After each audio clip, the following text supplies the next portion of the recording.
Um versículo que mexeu muito comigo e me levou a refletir, e eu transformei então uma palavra para nós como igreja. Diz assim: enquanto ainda lhes falava, o mensageiro chegou. Na mesma hora o rei disse: esta desgraça vem do Senhor. Por que devo ainda ter esperança no Senhor? Quero repetir o versículo. Enquanto ainda lhes falava, o mensageiro chegou. Na mesma hora o rei disse: esta desgraça vem do Senhor. Por que devo ainda ter esperança no Senhor? Quantas pessoas talvez tu já tenhas conhecido, ou até mesmo nesses dias aí, estão revelando esse mesmo sentimento, né? Talvez alguns dizendo: todo esse mal que vem sobre a minha vida, porque Deus permitiu isso. Ou por que eu devo continuar crendo e confiando em Deus se Deus permitiu tudo isso na minha vida, se Deus permitiu tudo isso ao redor de nós aqui, povo gaúcho? Talvez é a pergunta que está no coração de muitas pessoas que estão vivendo essa tragédia, né?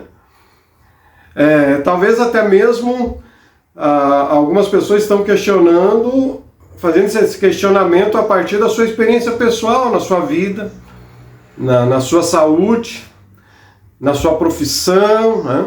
No trabalho, no relacionamento. Talvez as pessoas estão fazendo esse mesmo questionamento. Essa desgraça vem do Senhor, uma acusação. Todo esse mal vem do Senhor. Então por que se eu creio em Deus, se eu confio em Deus, mas por que eu devo continuar a ter esperança em Deus se o mal está aí?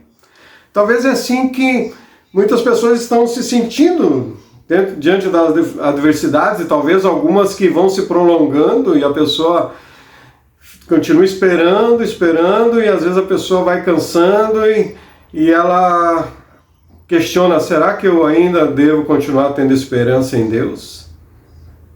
Talvez alguns nesse questionamento abandonam a Deus ou até mesmo desistem, né? Por que eu devo continuar a ter esperança em Deus? Essa é uma pergunta que talvez você já tenha feito, talvez não nessas palavras, mas talvez diante de uma situação você pode ter feito esse questionamento. E essa pergunta está registrada lá no segundo livro de Reis, capítulo 6. Se você quiser abrir, nós vamos ler 2 versículos e eu vou estar explicando o contexto, né? Porque tanto o capítulo 6 e o 7 estão interligados. Então, aqui para nossa reflexão, eu vou citar esses 2, 3 versículos e você poderá depois ler em casa aí com calma, e você vai se surpreender de algumas situações aí que estão registradas no capítulo 6 e o capítulo 7. Lições preciosas que tem nesses 2 capítulos, mas eu quero me ater a esses 2 versículos. Segundo Reis, capítulo 6, verso 32 e 33, diz assim: ora, Eliseu estava sentado em sua casa, reunido com as autoridades de Israel. O rei havia mandado um mensageiro à sua frente, mas antes que ele chegasse, Eliseu disse às autoridades: aquele assassino mandou alguém para cortar-me a cabeça. Quando o mensageiro chegar, fechem a porta e mantenham-na trancada. Vocês não estão ouvindo os passos do seu senhor que vem atrás dele? Enquanto ainda lhes falava, o mensageiro chegou. Na mesma hora o rei disse: esta desgraça vem do Senhor. Por que devo ainda ter esperança no Senhor? O contexto desse versículo que eu li para vocês é o momento em que o rei da Síria, que era o Ben-Hadad II, ele decidiu então que era chegada a hora de entrar em guerra com o povo de Israel, né? E o rei de Israel, na ocasião, se chamava Jorão. E lá no início do livro de Reis, no capítulo 3, diz assim, verso 1 a 3, Jorão, filho de Acabe, tornou-se rei de Israel em Samaria no 18º ano de Josafá, rei de Judá. Lembra que os reinos estavam divididos, né? E então Jorão reinou 12 anos. Fez o que o Senhor reprova, mas não como seu pai e sua mãe, pois derrubou a coluna sagrada de Baal, que seu pai havia feito. No entanto, perseguiu nos pecados de Jeroboão, filho de Nebate, levar Israel a cometer, e deles não se afastou. Então aqui nós vemos quem era Jorão, né? Um rei que não agradou a Deus com a sua vida. E você vai, se você ler a partir do capítulo 3, você vai ver algumas atitudes dele. Ele foi melhor que os seus pais. Daqui a pouco vou citar isso. Mas ainda foi um rei que desagradou a Deus. Então o rei sírio reuniu todo o seu exército e cercou a cidade de Samaria. E as pessoas ficaram cercadas naquela cidade. E esse cerco da cidade, ele durou muito tempo, de tal forma que a cidade entrou numa situação de miséria. O povo começou a morrer de fome. Uma situação, uma calamidade. E o rei, como ali, vamos dizer assim, como prefeito até da cidade, né? Ele estava em apuro. E o povo reclamando, aquela situação dramática. Como resolver essa situação? Como resolver essa situação? Uma situação desesperadora. E o povo foi se degradando de tal forma que passou a buscar alimento imundo que Deus condenava, principalmente lá citados no livro de Levítico, né? E ali no capítulo 7 vai dizer que o povo até começou a comer a cabeça de jumento. E o povo começou a juntar o esterco de pombos, coisas assim que Deus reprovava, mas tal era a miséria que o povo estava.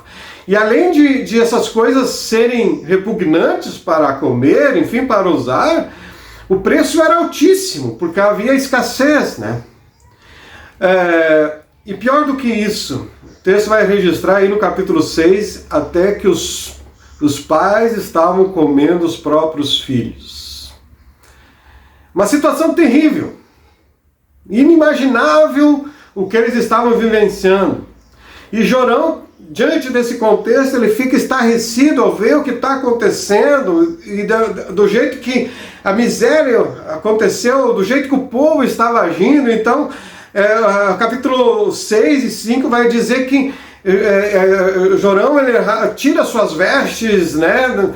E por baixo ele estava com vestes, pano de saco, uma veste simples, que era uma veste que simbolizava um arrependimento, uma tristeza. Mas a atitude dele não mostrava o que ele tinha. A aparência externa, quando ele mostrou, não revelava o seu coração, porque no seu coração, na verdade, ele estava irado contra Deus e contra Eliseu.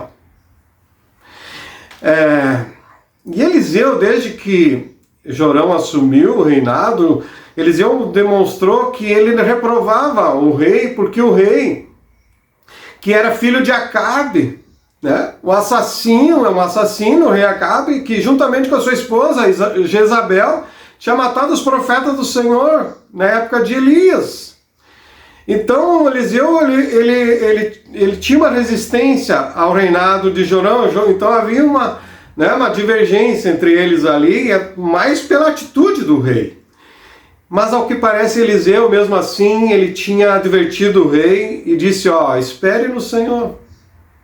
O rei, diante daquela pressão popular, diante daquela miséria, o rei pressionado, eu tenho que fazer alguma coisa. E Eliseu dizia, espera no Senhor. Mas eu vou fazer alguma coisa, eu vou agir, eu sou rei, eu vou fazer alguma coisa. Nem que eu vou cortar a cabeça do profeta, mas alguma coisa eu vou fazer. Nesse contexto, né, o verso 31 revela a decisão do rei, que o 31 anterior aos 2 versículos que eu li, quando Jorão tinha decidido, Deus me castigue com todo rigor se a cabeça de Eliseu, filho de Zafate, continuar hoje sobre os seus ombros. Jorão, ele tirou a sua veste de rei, tinha uma roupa de humildade por baixo, mas ele não teve atitude assim. Ele não assumiu a sua responsabilidade perante a miséria que o povo estava vivendo. Ele preferiu acusar alguém. Ele preferiu matar Eliseu. E ele, inclusive, esse juramento dele é semelhante ao juramento da sua mãe Jezabel que tinha feito em relação a Elias. Jorão culpou Eliseu por essa situação. E então ele envia um mensageiro para Eliseu, para que o mensageiro fosse fazer o quê? Levar uma mensagem? Cortar a cabeça de Eliseu. E o rei vai de atrás para ver se o mensageiro vai cumprir o que ele mandou, né? Então, Jorão culpou a Deus quando disse: essa desgraça vem do Senhor. Tudo, essa calamidade está acontecendo vem do Senhor. Essa acusação de Jorão, né? Uma acusação, mas eu não tenho como atingir a Deus, mas vou atingir o profeta, que é o homem de Deus. Vou cortar a cabeça desse homem. E Eliseu, se você ler no capítulo 6, Deus tinha dado a Eliseu a habilidade de saber até o que o rei inimigo estava conversando lá na tenda dele, lá no outro lugar. Deus dizia: olha, eles estão falando isso. Deus revelava a Eliseu, é impressionante, né? Então Eliseu está ali na casa junto com alguns líderes que talvez vieram pedir conselho para ele, Eliseu orar com ele. Eliseu, o que a gente vai fazer? Eliseu está ali e Eliseu disse: olha, está vindo o mensageiro e já escuta os passos do rei que vem vindo de atrás. Feche a porta, porque ele vai querer cortar minha cabeça, né? Feche a porta. E o rei, quando chega ali e a porta fechada, o que o rei fica? Mais irado ainda. Mais irado, eu sou rei e esse profeta não me recebe. E aí ele vai esbravejar: esse mal vem do Senhor, por que eu vou continuar esperando em Deus? As portas estão fechadas, a miséria está aí, por que eu devo ter esperança em Deus? Se a gente volta lá atrás, no capítulo 3, ainda o Jorão sendo mau rei, nós vamos ver que junto com outros 2 reis, ele obteve uma vitória dada por Deus. Então ele teve experiências com Deus poderosas, onde ele poderia ter continuado confiando em Deus. Quantos de nós já tivemos experiências com Deus? Talvez não agradecemos a todas, é verdade, né? Quantas bênçãos nós já recebemos de Deus? Quantos milagres de Deus na nossa vida. E Jorão vivenciou ali da bênção de Deus, mas agora num outro contexto, difícil, é verdade. Mas ao invés de ele escolher confiar em Deus, ele preferiu se revoltar contra Deus. Se revoltar. Acontece isso com muitos de nós em alguns momentos difíceis, ou com pessoas que nós conhecemos, pessoas que acabam, né, tendo a tendência de se revoltar, de deixar a carne falar mais alta, ou de desanimar, e alguns até de desistir pela situação.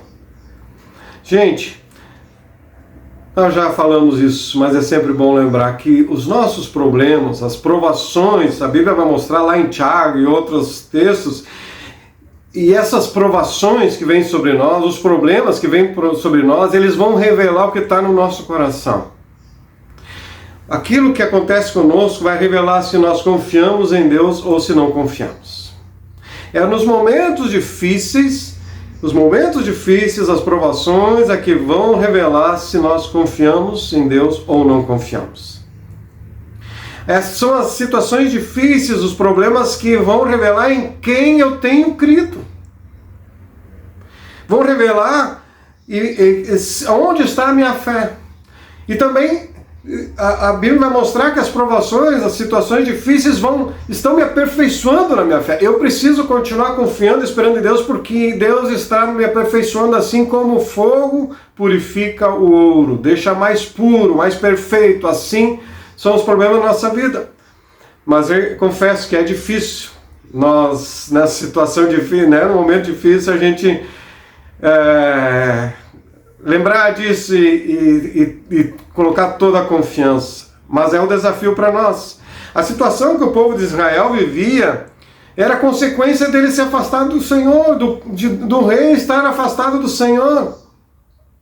É importante lembrar que Deus já havia advertido que se o povo se afastasse de Deus, haveria o castigo, haveria uma disciplina. E a escolha do rei e do povo é que causaram aquele sofrimento. A cidade estava sitiada porque o povo abandonou o Senhor. E é bem provável que a maioria dos nossos problemas são causados por nós mesmos, né?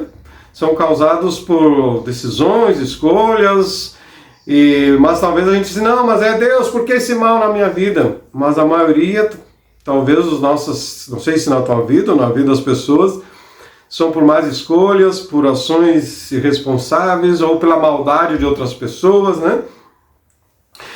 Porém, eu penso que talvez nós nunca saberemos a causa dos problemas, a causa, né? Mas eu prefiro pensar que o importante para mim é saber que sempre, sempre haverá a graça do Senhor na minha vida. Sempre, sempre haverá a misericórdia de Deus sobre a minha vida. Sempre haverá a oportunidade de eu me arrepender, sempre haverá a oportunidade de eu recomeçar, de eu me reconciliar, de eu ser restaurado, sempre. Eu posso não saber a causa, o motivo daquela situação, mas eu posso continuar confiando. Eu posso dizer, eu sei em quem eu tenho crido. Eu posso lembrar que a graça do Senhor, a misericórdia do Senhor continua sobre a minha vida. O rei gritou para Eliseu, eis que este mal vem do Senhor, que mais? Pois eu esperaria eu do Senhor. Vou ter esperança em Deus? Em resposta, o profeta Eliseu vai dizer no capítulo 7, verso 1, ouçam a palavra do Senhor. Assim diz o Senhor, amanhã. E ele vai dizer o que vai acontecer e vocês vão ler em casa. Ele vai dizer de como Deus vai restaurar a situação da cidade. E o texto é bem longo ali. Ou seja, Deus deu a resposta ao questionamento do rei. E a resposta foi que Deus estava atento àquela situação. Deus estava agindo e era para que o rei continuasse confiando em Deus. E eu lembrei do rei Salomão, que quando o rei Salomão construiu o templo, e quando ele vai dedicar o templo, e isso está lá no livro de 2 Crônicas, capítulo 7, e ele, no ato da consagração, ele ora a Deus e roga a Deus que Deus abençoasse aquele local.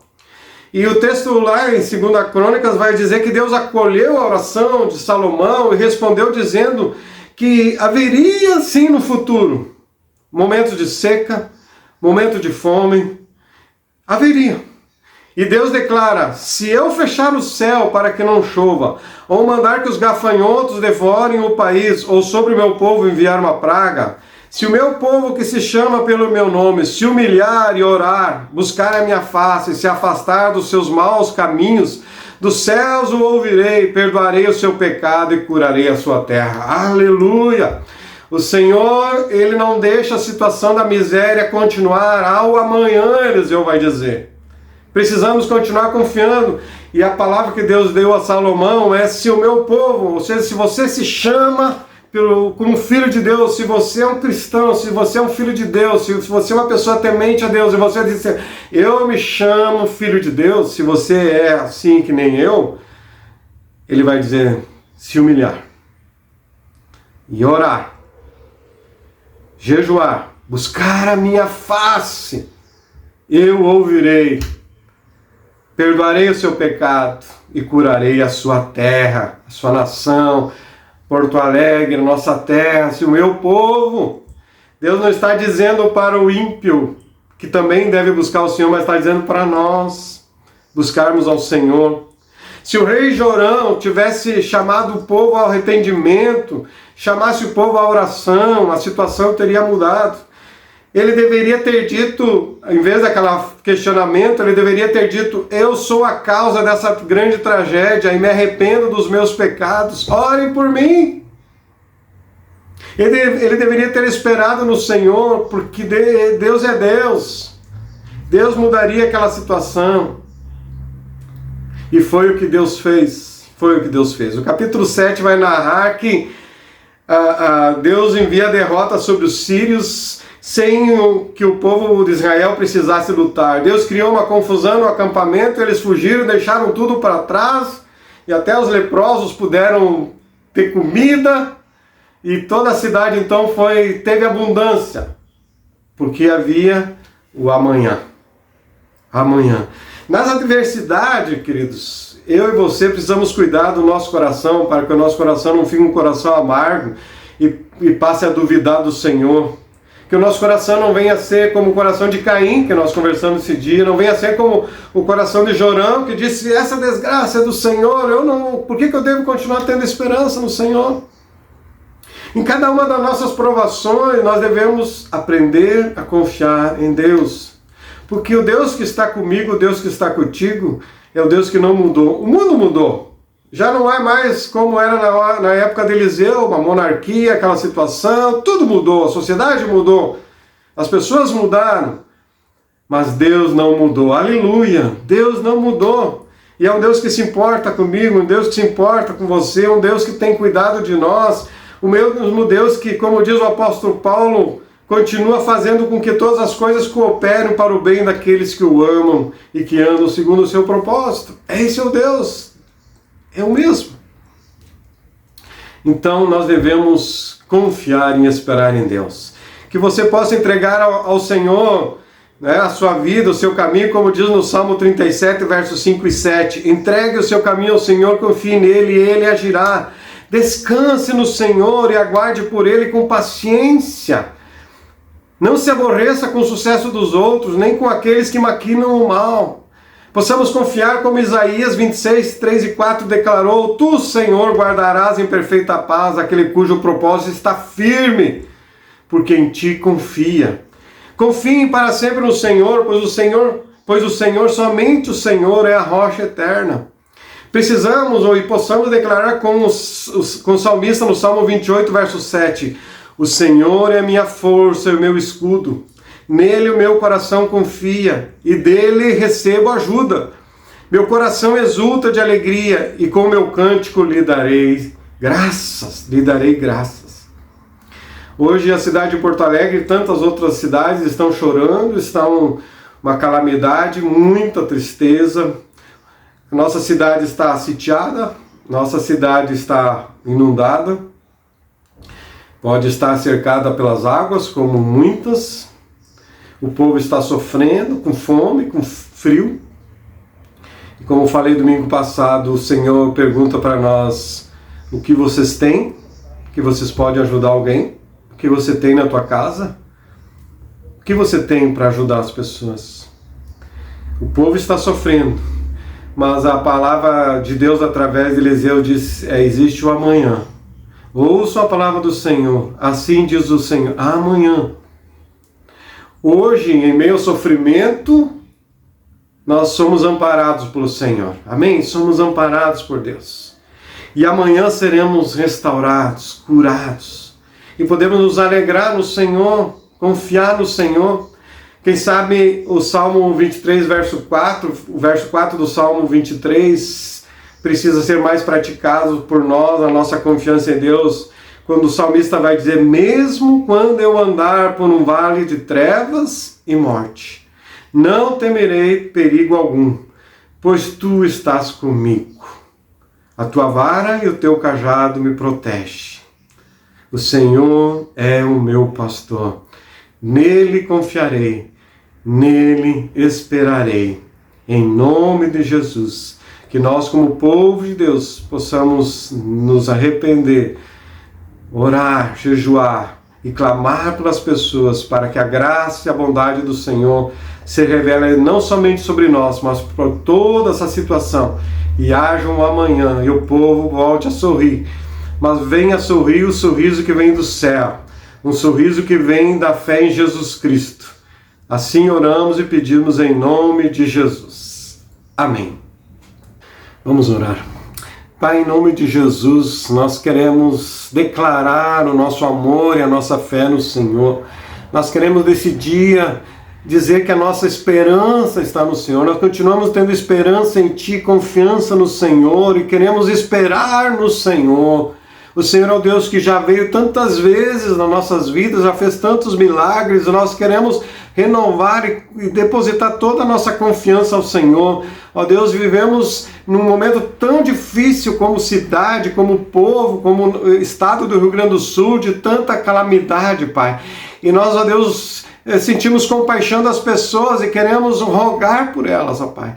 Ó Deus, que o Senhor venha socorrer a ela, ajudar a cada pessoa, que os recursos, que as doações cheguem até as pessoas, Senhor, que elas sejam alcançadas, ó Pai. Que o Senhor venha abençoar os voluntários, abençoar as pessoas que estão trabalhando, ajudando no resgate, acolhendo nos abrigos, ó Deus, no transporte, pessoas que estão, ó Deus, nos hospitais atendendo, pessoas que estão alimentando, aleluia, Senhor, obrigado, fortaleça, renova as forças, que essa obra não pare, que as pessoas continuem ajudando, que a solidariedade continue acontecendo, mas a nossa oração também é como Salomão, como o Senhor falou para Salomão, nós queremos, ó Deus, a começar em nós, nos arrependermos dos pecados, orarmos ao Senhor e confiarmos que o Senhor vai restaurar, vai sarar a nossa terra, e que haja a cura do Senhor venha sobre esse estado, Pai, que não somente haja restauração, reconstrução da cidade, mas haja uma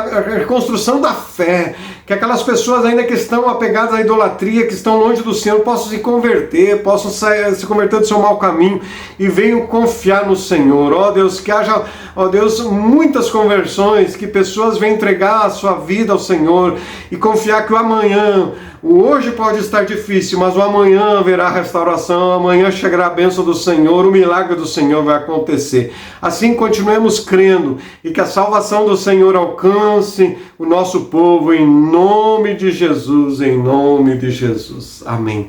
Deus abençoe sua vida e continuemos confiando e orando ao Senhor, abençoando este povo com a nossa doação e abençoando esse povo com a nossa oração em nome de Jesus. Deus abençoe.